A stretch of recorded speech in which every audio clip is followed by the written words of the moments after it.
Hi, empaths. Welcome back to my safe space, my personal space, as we take this journey through the tarot together. We are talking about our experience with the Magician card this week and learning about the High Priestess. And I realize this video is being posted on Sunday again instead of Saturday. But I did not want to disrespect Our Lady, the High Priestess, and not do thorough research on it. So I wanted to include all of that. And by the time this gets uploaded and everything, it will be a very odd time to post. So that's why it's late. So I hope that's not irking you as I refine this process. It's taking more time than than I anticipate. I'm inspired by Alice B. Grist, her book Dirty and Divine, A Transformative Journey Through the Tarot. She's who inspired me to take this journey. She does a blog where she spends a day with each card, and I'm doing a week. So if you want to do this with me, comment your experiences below, or do a companion journey on your YouTube channel or blog post or whatever it is, and just shout me out as inspiration. I'd love to watch your experiences too, or read them. And I'm doing a lot of the research. From my tarot teacher, one of my tarot teachers, Robert M. Place, he wrote the book, The Tarot, History, Symbolism, and Divination. That's where I'm getting a lot of my information from. And this book is so rich with the history and of each card and all the symbolism, and then even how to use them in divination. So I couldn't recommend this book more highly. So let's get into it. Our week with the Magician. How was your week with the Magician? I'm going by the traditional Waite-Smith deck. So hopefully that's what you're working with as well. So experiencing the Magician card this week, right? It was interesting because I kept thinking, I'm not sure how the Magician applied this week. And I was really trying to make it stretch to fit for most of the week. And which is interesting because I think that's part of the learning curve with the Magician, right? Alignment, right? Instead of forcing things to happen, aligning, right? That as above, so below, and alignment to higher power as well as Mother Earth. It's like anchoring and channeling higher frequencies down and not forcing the process, just aligning to it. So that's interesting. I hadn't written that down, but that just occurred to me. But I found that conversations with friends and just thoughts and watching different videos and shows led me back to my experience in a musical theater conservatory and theater in general. And I was an assistant stage manager while I was attending this musical theater conservatory in New York City, AMDA. It's not a secret. And I had forgotten that. So it reminded me of the balancing of experiences there. And I can see how theater or performance in general can be very much exemplary of the Magician card. I was thinking about, balancing between all the preparation and managing the 3D world, and then also connecting that with a higher power or the actual artistry, right? So it really requires that balance.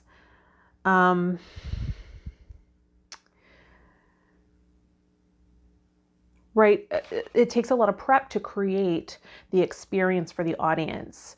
And if you haven't been exposed to that, you might not understand how complex that is. To master that fine balance of creating the world and the illusion so that the audience doesn't get pulled out, right? The life in the world of the backstage area is so different to what's happening on stage. It's really, really interesting. And I was thinking about that, how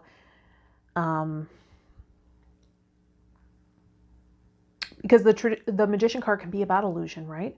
So it's about suspending belief. It's about creating illusion, right? Because the magician in past decks, right, the first decks was a trickster or an actual street musician, or street magician, doing magic tricks in a way, creating illusion, right? Before the occult took over the symbolism and he became doing actual alchemy, right? Actual magic. He was a street magician. And so it came back to that illusion, right? Like an illusionist. Magician is also another word we use for illusionist. And yeah, painting that picture, keeping people suspended. I kept thinking about prepping the props and making sure they were all there, ready, set, right? Going down the list, set pieces are ready to go, ready to be changed. There's a reason why stagehands and, people are dressed all in black, right? We don't want them seen. They don't come out smiling into the spotlight. They're hiding so that we suspend the belief and create the illusion. So that came up to me. It's just, that was so very interesting to connect that. And then while I was doing that, and I have done that for other different shows where I was in charge of the lighting, and so much intricate detail goes into that. And I just have such a respect for it. And my best friend and I were talking about that, and how he thought that his experience working at a theater in Queens Theater, theater in Queens, called Queens Theater, as a, I guess, stagehand, was him selling himself short or wasted time. And I was just like, think about all the theater you experienced, though. And you got to see behind the veil, right? And help create the illusion. And all the quirky experimental shows you've seen that you would never have paid a ticket for. Let's be real. Like, you would have never paid a ticket and showed up to see it. But it created more images and inspiration in your subconscious. And that's fuel. That's nourishment for an artist. And I need to be doing more of that. So that came up a lot. And I was doing the assistant stage management work while I was attending the conservatory. So I was helping with the shows that were going on there as assistant stage manager, and attending school, where I was learning to let go and allow, right? Learning how to prep so that I could let go, so that I could channel more freely. It's about learning to prep, much like the healing arts, right? Learning the preparation, learning the structure, sometimes even the lines, the script, right? The prayers, whatever it is. But then also allowing for intuition, inspiration, and the unseen, the mystery to flow through as well. So doing that as a performer. I also saw a video recently on Instagram TV by Dr. Joe Dispenza, and he's bridging science and spirituality, which I love. I'm so on board with that. And he had an interesting video about an experiment that was done with putting colored glasses on people. And they had to wear it for like a whole week, I think it was. And then when they came back to sort of, I guess, be questioned for this experiment. They were asked to look, because I guess it was different lenses or different colors, to look this way, and they were asked what color they were seeing, and they didn't see any special colors, or the other way. So the results were, they concluded that we don't see with our eyes, we see with our brain, we see with our mind, which I thought was really interesting. And I thought, that's so true, because we're easily desensitized to our environment. We can easily get tunnel visioned, right? And that leads to this feeling of constriction, this feeling of being trapped and confined.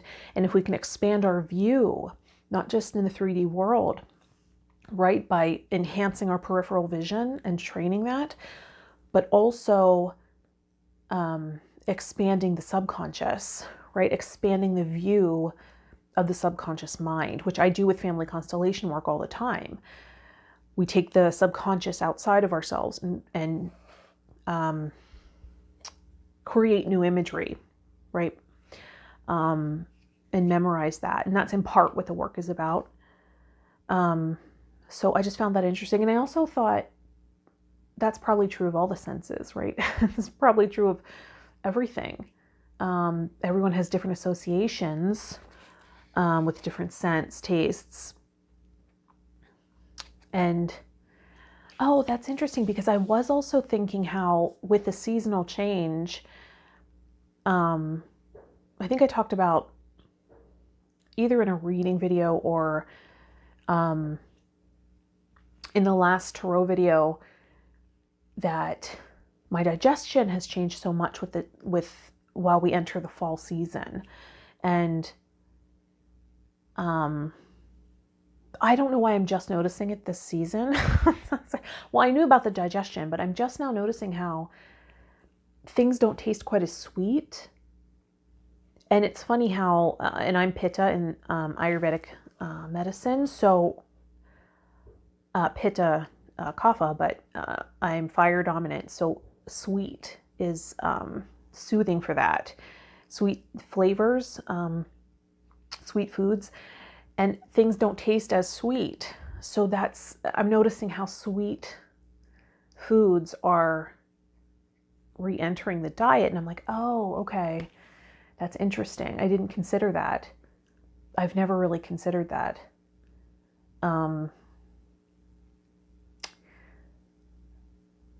But yeah, I guess as the seasons change, so does my taste. And I wonder if other people experience that too.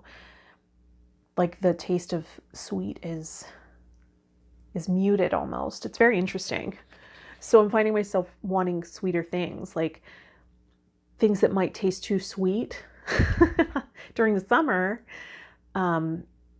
are very are more neutral. It's interesting, like apple cider, or we went to Trader Joe's yesterday and they had like apple cider samples. And normally I would be like, that's a little too sweet, but because I was like, I can't have all that sugar. But then I tasted it and it tasted so good. I was like, oh, interesting. No wonder that's considered a fall food. I don't know why I never considered that before.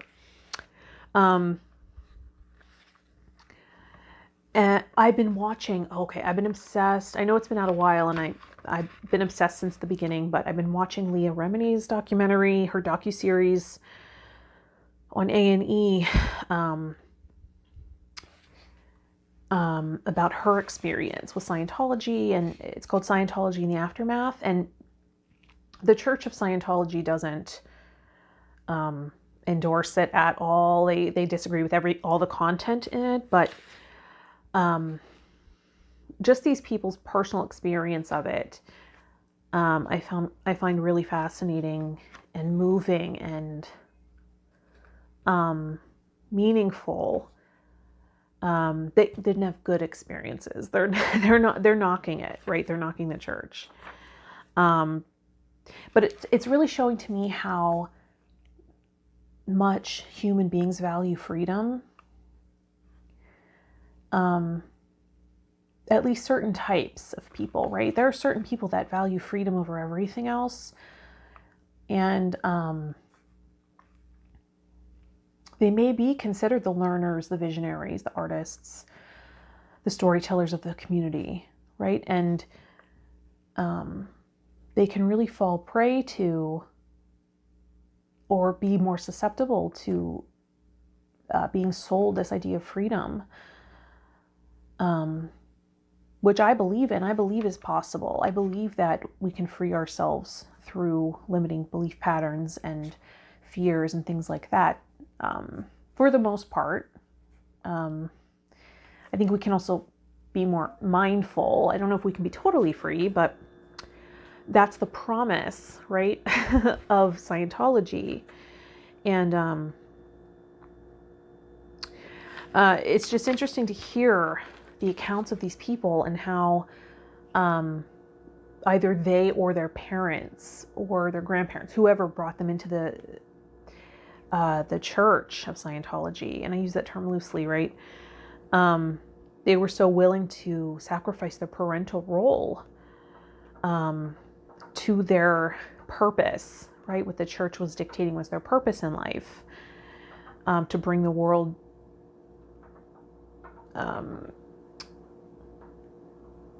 to a more free, loving, peaceful state by a process called clearing, I think is what it's called.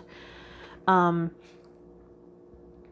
Scientology in the aftermath shows the suffering of not honoring our human developmental needs, right? And only weighing in on their spiritual needs, which is spiritual bypassing at its finest, right? And I find that interesting because not only have I experienced spiritual bypassing through Catholicism, my experience there, and not everyone has that experience, right? So that's also interesting, that because it had that detrimental effect on me doesn't mean that's how everyone feels about it. Some people come into it later in life and are actually making a choice and feel it really fulfills those needs for them, and it helps them feel that connection to divine. But the magician is really about balancing alchemical opposites, right? It's demonstrated in the magician card. Not only by showing the magician connecting to divine through these tools, right? The tools of alchemy that later become the suits of the minor arcana, but also through the red and white flowers that also symbolize alchemical opposites. It's showing the alignment of both worlds, so we can access both. And I think I'm still learning that process of grounding into reality, and cutting through delusion, cutting through all the illusion. And it's like peeling an onion, right? Healing is climbing the mountain and spiraling around, coming back around and seeing things from a higher perspective. Like, oh, I've seen this before. And you're checking in on your progress. I've been doing that a lot lately. Also, the magician card synchronously came up in the most recent intuitive reading on this channel, called Unlearned Behaviors That Prevent You from Tapping into Your Potential and Abundance. The magician card was the first tarot card that came out. And I intuitively got that the magician card was representing, at least in this spread, either a man who was presenting himself as a male ideal if you were female or seeking a man, or representative of buying into an illusion, whether that be being an overnight success, right? Or that fame or money or body weight, whatever it is, determines your happiness, or even romanticizing a city, right? A location or a lifestyle. And that having a detrimental effect, right? And it being demonstrated in your love life. So if you watch that video, I think it's right near the halfway point I get into the tarot cards. And the cards never cease to amaze me. The oracle cards and the tarot cards. It's such an amazing process, right? Divination. But really showing a process of being seduced into a cycle, coming back in to the same cycle over and over again, and finally breaking that cycle, I think was the content of that reading. Really interesting. But it started with like the initial, what draws you in that sense is the illusion, or that delusion of thought, right? So we're cutting through that and breaking it. And then in my business alchemy program with my mentor, Shelley Poovey, this week we focused on finishing the creation of our business vortex. We really honed in and focused on that. Putting in mentors, shadow archetypes, things like that to create the vortex. The inner and outer circle. And that's so magical. And it's interesting how art has informed that process for me too. My connection to art is so spiritual. It's so interesting. Which is why I feel like my journey in the performing arts has really been reflected in my healing path, and vice versa. And they enrich each other. They're not separate. And business alchemy is really helping me see that and helping me combine them even more efficiently and effectively so that one nourishes the other and heals me. They both heal and nourish me, and we fulfill each other in this sustainable structure. It's really interesting. It's really fascinating and therapeutic. And, learning to use the tools, use the tools I have to sort of transcend the experience or the old paradigms, right? And to deconstruct irrational thoughts, irrational beliefs, things that no longer apply, old agreements, really just getting rid of all that. And also the Magician card can sometimes refer to illness, pain, or loss. And I have been fighting off the flu or whatever's going around right now in the change of season, using hydration, my diet, and essential oil diffusion. I've been feeling a little tired and a little depressed as it gets darker earlier and the weather cools. That's typical for me. I think I've learned that can be due to liver toxicity. So got to get my celery juicing back on point. I was doing pretty well. I just picked up some celery at Trader Joe's. Celery juice can help detox the liver. And just cleaning up the diet in general. Everything seems to be slowing down, including my spiritual process. I mean, this process was like climbing a mountain, or it's like walking through water. It was just seemed to take so long. And I feel like I'm cocooning. I feel like I'm really going inside to slough off outdated patterns, unfounded beliefs, shedding more delusion, right?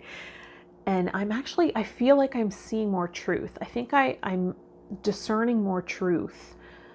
I'm less pulled in and triggered, and I think I can see the truth more clearly. I've had breakthroughs in that sense recently.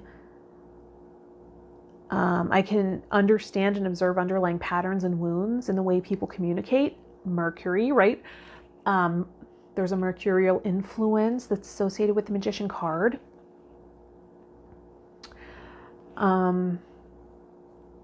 Also, we're in the shadow of Mercury retrograde. It goes retrograde on Halloween Day, October 31st. If you're watching this in 2019, October 31st goes retrograde. We always look forward to that, don't we? But Mercury's retrograde in my chart, so my natal chart, which is interesting. It that actually delayed communication for a really long time for me. I was just always very quiet and an observer. So I have fine-tuned the observation process. I haven't always really processed the information I was observing efficiently. That's something I had to discern and fine-tune. But I have found myself, when we were talking about the Fool card, as an outsider, as an observer, not really part of the allegory. I can totally identify with that. Feeling like I'm okay, I don't really fit. I don't really belong. And I guess the Magician being the first character in the first act of the major arcana.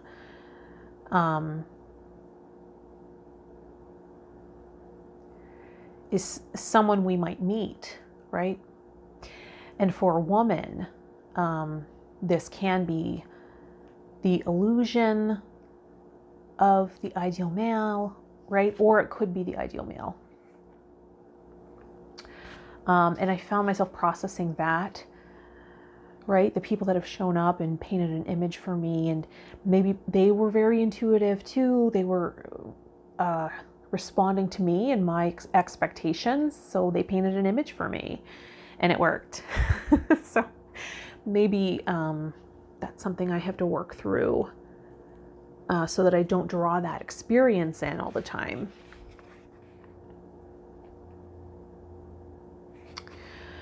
Yeah, really going inside it's such an uncomfortable feeling. It can be a painful process, right? Spiritual growth can be such an uncomfortable process. But I don't shy away from it. I welcome it. I can stick with it.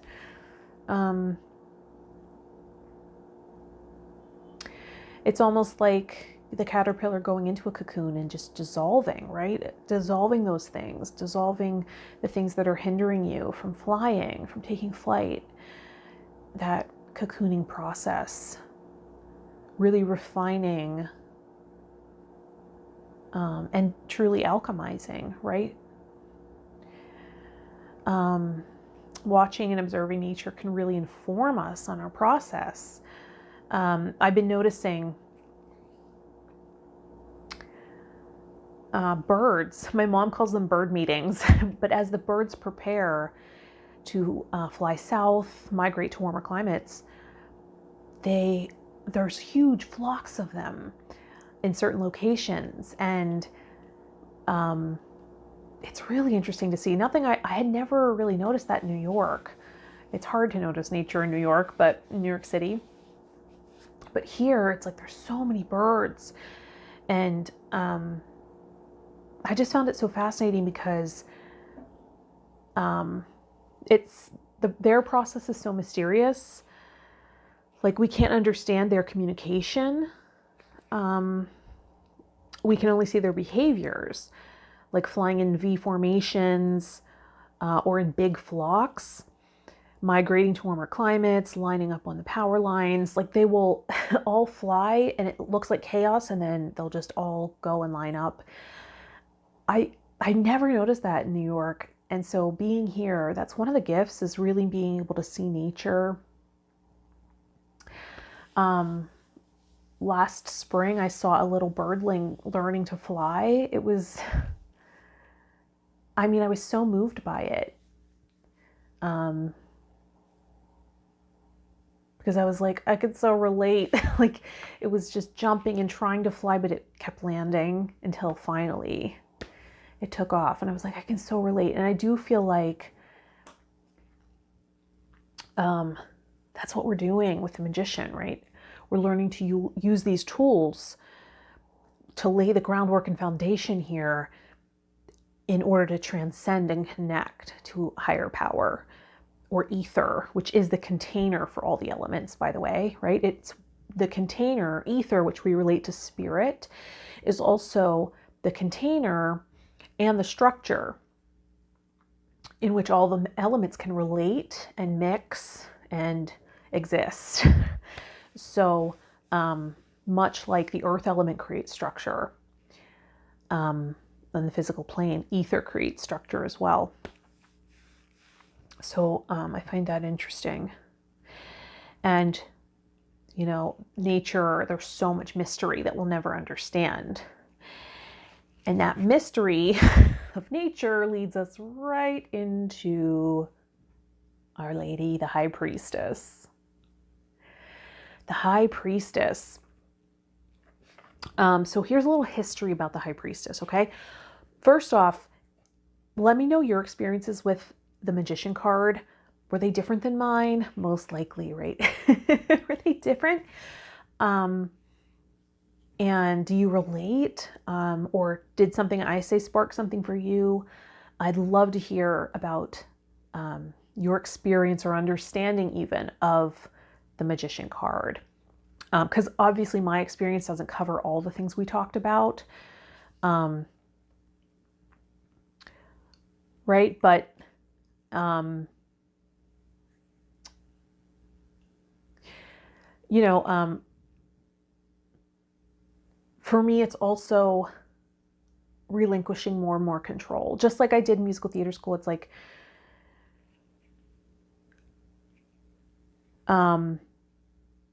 we connected the Magician card to a Latin phrase, I think vin is how it's pronounced, that's on the leg of the, yeah, it's on the leg of the table, if you can see it, right under, if it'll focus.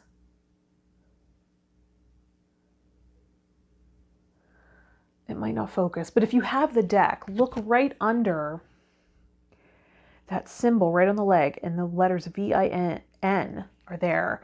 And in Robert's book, he says it can be translated from Latin to wilt thou, and asking the divine, right? So aligning our will with the divine will, I think is an important process I'm going through right now. I didn't want to forget to say that. I didn't write that down, but I think that's an important process I'm going through right now. And questioning that, right? Is my will in alignment? Because, and just requesting that the divine will for my life inspire me and inform my thoughts, my actions, my desires, right? So I'm in alignment. Yeah, and there's a lot of other things too. Connection to time, connection to on their journey to enlightenment, right? That's what this journey is. So let's talk about the history of the High Priestess card, right? I put in a lot of work researching this.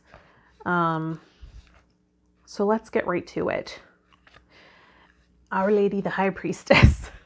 So I found the history of the High Priestess card so interesting, and I wanted to share as much as I could about this. It was so fascinating to me. So in the Marseille deck, the High Priestess is referred to as the Papess, or a female pope, female counterpart of the Pope,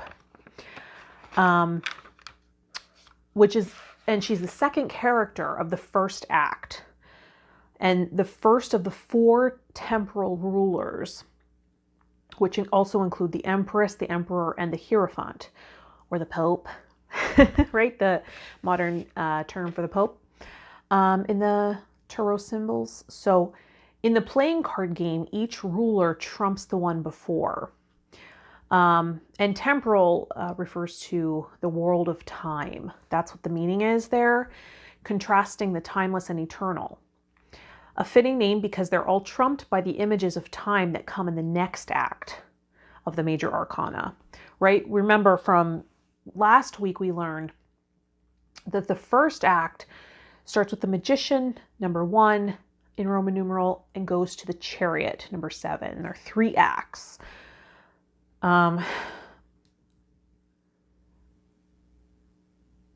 So the images of time will come in the next act, which in turn are those images of time, those cards in the second act, the second set of 7, are trumped by the third act of images of the major arcana that transcend time. So in the playing card game, that's how it works out. And I believe there's meaning in that. And that's what Robert's getting at, right? So after the Protestant reform of the church in the 16th century, the papess, as well as the Pope or Hierophant, was replaced with other images.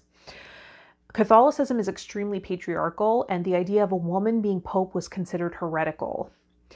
A heretical group was inspired by the vision of a 12th century monk in which he saw all of history ascending through levels associated with the Trinity. First was the age of the Father, right? The Trinity's Father, Son, Holy Spirit. The first era or level of history was the age of the Father. The physical world was created, law was given, Old Testament was written, right? So he considered that the era or age of the Father. And then came the age of the Son, which was the birth of Christ, his heroic sacrifice to save the world, New Testament written, and the church began. And the monk's epiphany envisioned a future age, the new age, which would be ruled by the Holy Spirit, which would include the church dissolution, the church dissolves, the golden age that Christ promised comes into fruition, which is love would rule, and the individual can communicate with God directly, right? Not through a church or a third party, but directly with God. And although, the monk was not considered a heretic, but he inspired heretical groups, one of which was called the Guglielmites. I don't want to mispronounce that, but it's Italian, I believe. At least the name in the word there. Their founder, the visionary heretic Guglielma, who died in Milan in 1281, was believed by her followers to be an incarnation of the Holy Spirit. So she predicted that the new age would begin in 1300 and there would be a line of female popes. So when the year 1300 arrived, her followers elected the first female pope, Sister Manfreda. But then the Inquisition destroyed the sect, and although when the inquisitors found this new papess, she was already dead, they still burned her body at the stake. It is believed that the depiction of the papess in the Visconti Sforza deck was of Sister Manfreda, this first elected female pope, which is well supported by the details, such as the papess wearing a nun's habit and holding a cross. So that was one of the first depictions, incarnations of the High Priestess, right? This papess. And then in later decks, the papess was often called Pope Joan, and the habit and cross were no longer included. Pope Joan being a reference of the 19th century or the 9th century woman who disguised herself as a man to join the clergy and eventually rose to the rank of pope. She was found out and stoned to death in the story. And modern researchers have uncovered evidence that suggests Pope Joan is more than a legend. Because the papess always comes before the pope in all of the known orders of the trump cards, she is always trumped by the male pope, right? Which is indicated in these stories, in these allegories, in this history. Which is why we work with the tarot in telling a story, right? That's how this all started. In other tarots, it is likely that the papess represents the priestess of Venus. If this is so, she represents classical paganism, and the Pope represents the triumph of Christianity over paganism. Therefore, in the story of the tarot, the Empress and Emperor are seen going away from paganism and submitting themselves to the authority of the Pope. However, the next card, the Lovers, dominated by the classical god Cupid, triumphs over all of them. Triumph of sensuality. The theme of this first act of the major arcana, or trumps. So the first act, the magician through the chariot, is the theme of sensuality. That's what we've learned here. Cupid is Venus's son. And although the Pope has demoted her to priestess, she has the last laugh, because even he cannot free himself from the desires that the classical gods represent. The occultist's interpretation of the papess as a high priestess associated with ancient religion is not unfounded. We even find related images of Isis in Renaissance art. So now if we go to the Waite-Smith symbols, the symbolism here, we see the high priestess dressed in blue, sits on the cubic stone, the alchemical raw material, on the edge of the sea of the unconscious. The view on this card is almost completely obscured by the veil hung between the two columns. The columns from left to right are Levi's Boaz and Jachin, the two symbolic pillars that in the account of Kings 1, chapter 7, verses 15 through 22, are said to have stood to the north and the south of the door of Solomon's temple. The Hebrew meaning is uncertain, but is believed to be in his strength and he establishes, respectively. The pillars are important symbols in both Rosicrucian and Masonic ritual. And like the Chinese yin and yang, they represent dark and light, feminine and masculine.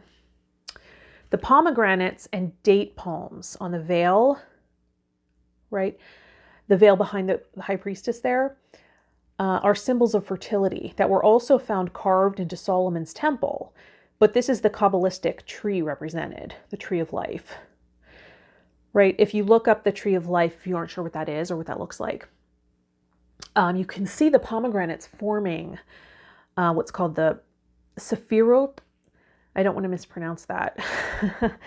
And I searched for a pronunciation and couldn't find one. So I don't want to be inaccurate, but that's the best I can do with that word. They're the nodes or the spheres on the tree of life. And that's what the pomegranates look to be representing here. And the high priestess is sitting in front of the bottom of the tree of life, if you're familiar with that symbol. The palms suggest the paths, and the pomegranates, the Sephirot. Spheres are nodes in the Kabbalistic tree of life. In the Golden Dawn's lessons that were distributed to its members, there is an illustration of a man whose body is covering the lower three Sephirot of the tree in the same way as the high priestess. It illustrates a magical exercise in which a human forms the middle pillar of the tree of life. I found that so moving and magical. And that's what the high priestess is symbolizing here. There was also mention of the three tiers, the three-tiered hat, but it looks to me like a symbol of the moon and the sun and the half moons as well, adorning her head. In the Golden Dawn system, this card is associated with the moon, and we find a large crescent at the priestess's feet. Yet she also has a solar cross on her breast, suggesting that she is the woman clothed in the sun and standing on the moon. An image of the Madonna found in Revelation chapter 12, verse 1. By giving her the headdress of Isis, also composed of a sun and a moon. That's what I was just saying. Waite and Smith have made an archetypal connection between Mary and Isis. And I believe that the stories are very similar between Isis and Mother Mary, the Madonna, right? I think they're both virgin birth, giving birth to the Son of God and the Sun God, respectively, right? I think Isis gave birth to Horus, who is the sun god, I think, in Egyptian mythology. In her lap, she holds the scroll of the law, labeled Torah, T-O-R-A. Can you see that? If it'll focus. Hopefully you have the deck so you can look. T-O-R-A, in the style of the French Kabbalist Eliphas Levi, 1810 through 1875, who made the tarot a key element in his occult synthesis and developed the theory that the 22 cards in the tarot's fifth suit, correspond to the 22 letters of the Hebrew alphabet. He also created symbolic anagrams from the letters T-A-R-O, or tarot, much like Torah is represented there. So in divination, the High Priestess might have the meaning if it shows up in a reading. If she shows up in a reading, also I wanted to mention that some people do also link the High Priestess to the Greek goddess of the underworld, Persephone, as she's also associated with pomegranate seeds. So some people do link her there too.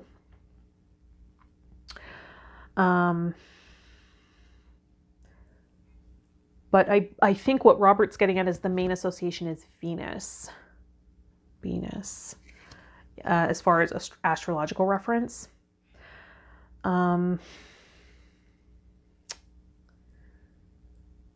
in divination, the High Priestess can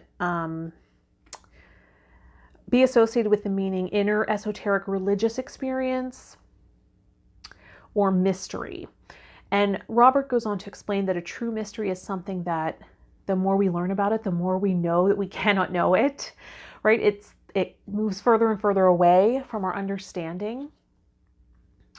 Sort of like,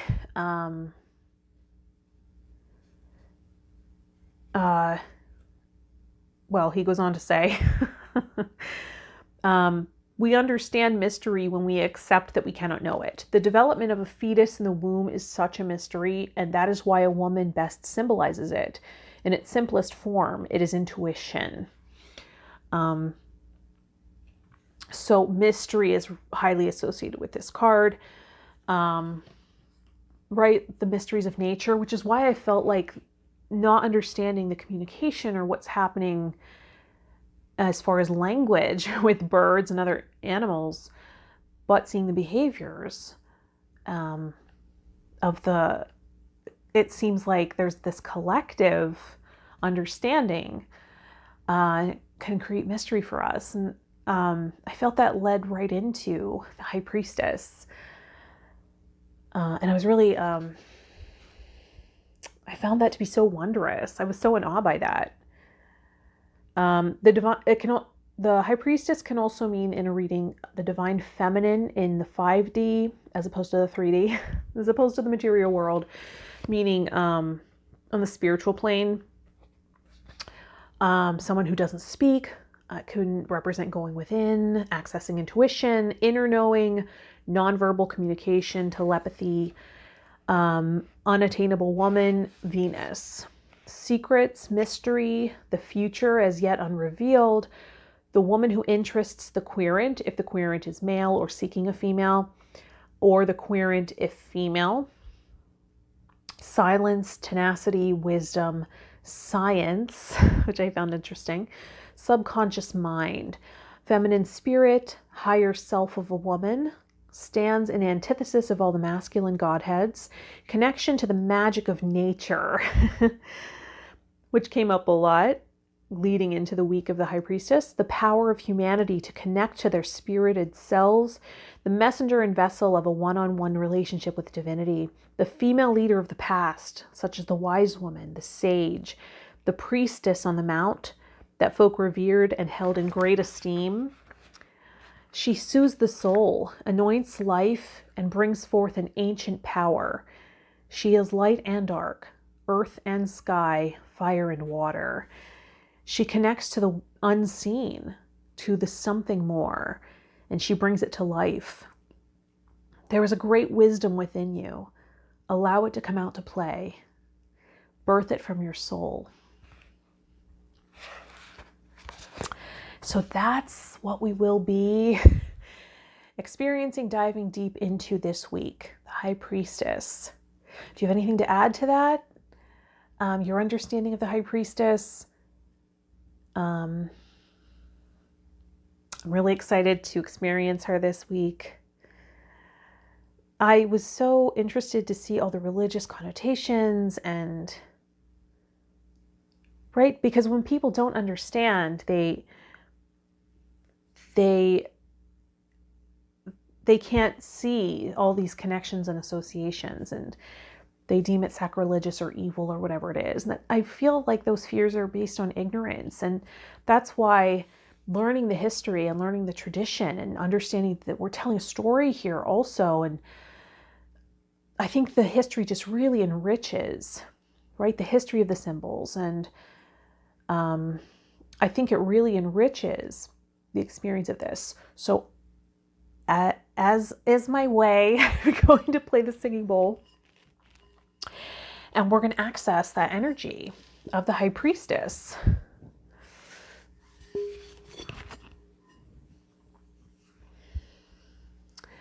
So think about all those symbols that we just talked about, your experience of the Magician card, if you want to integrate that more deeply. Close your eyes, tune in. And I'm going to play the singing bowl and set an intention to connect with the energy of the High Priestess this week. And we'll send it far and wide with the vibration of the sound so that it can go far, far away and then return to us with these synchronicities. Okay? Connect to your breath and close your eyes.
Beautiful. Slowly come back to the room. I hope you're enjoying this experience, this journey with me. Like the video so I know that you're watching. I would really appreciate you subscribing to the channel so you don't miss these videos and you get to experience the premiere of the video with me. We're moving from the Magician, right? That experience of the Magician, integrating that more deeply, moving into a week with the High Priestess. So comment below your experience. how you're doing, or your process here. I'd love to hear from you, or how you're enjoying the experience. Are you enjoying learning about the history? Thank you so much for joining me here. If you want to follow me on other social media platforms, or book a personal reading or session, that information will be in the description. Many blessings to you, and enjoy this journey this week with the High Priestess. I'll see you next week. Bye, Empath.